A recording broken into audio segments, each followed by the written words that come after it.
Hi, in front of me is Samsung Galaxy A90 5G, and today I would like to show you how you can change keyboard's theme on this device. Firstly, open Settings and scroll all the way down.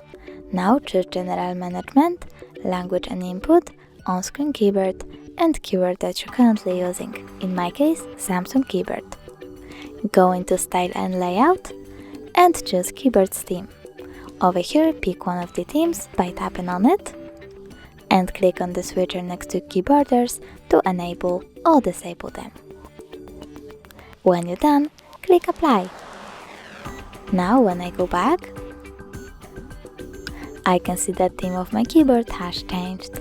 Thanks so much for watching. If you enjoyed this video, don't forget to leave a like, comment and subscribe. Bye!